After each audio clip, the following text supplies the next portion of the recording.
If you're noticing that your child or someone you know is having problems with back sounds known as K's and G's, I'm going to teach you today some of the strategies I use to produce that K and G. The K and the G's are back sounds, the meaning that comes from the back of our throat. So, k, k, k, g, g, g. They come from the back versus t, t, t, and d, d, d. Those are more of the front. So our tongue moves front of our teeth for a T and a D.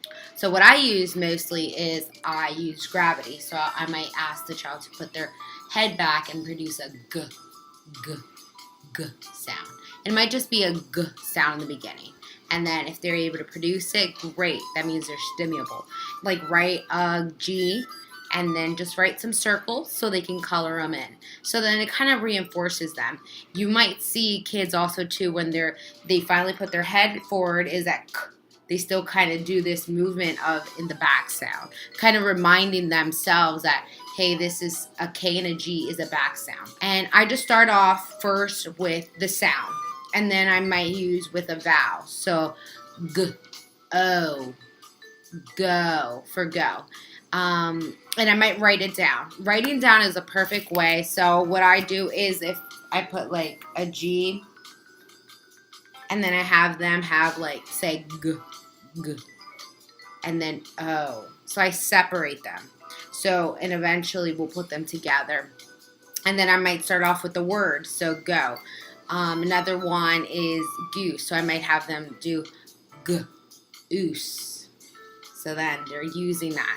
So we start off with the sound, then the word, then the phrase might be, I might write, do you have, so say, do you have goose? So when we play Go Fish or something like that, and they might have to ask me that. So the first therapy I always do sound, the next therapy I might do word, the next therapy I might do phrase, and then the next therapy we do sentence, and then the next therapy we do conversation.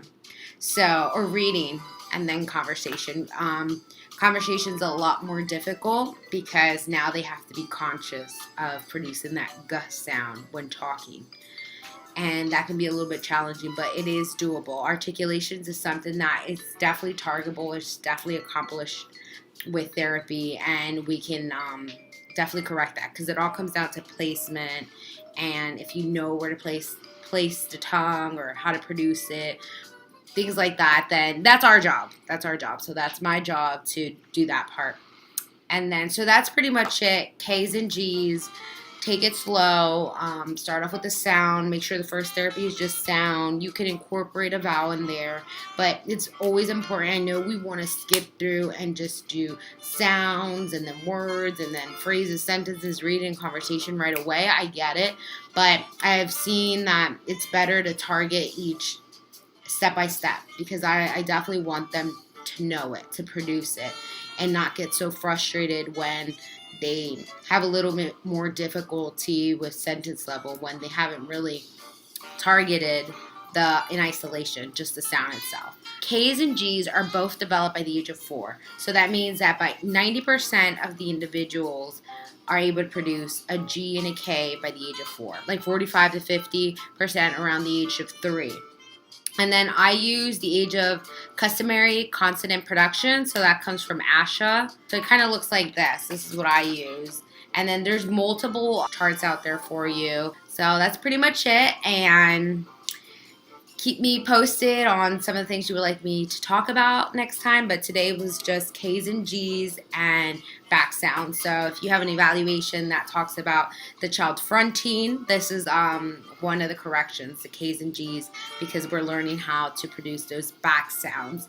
And then if your child's unintelligible, meaning that they're hard to understand, then definitely figuring out what sounds are missing and targeting those. Alrighty, well, take care and hope to see you soon.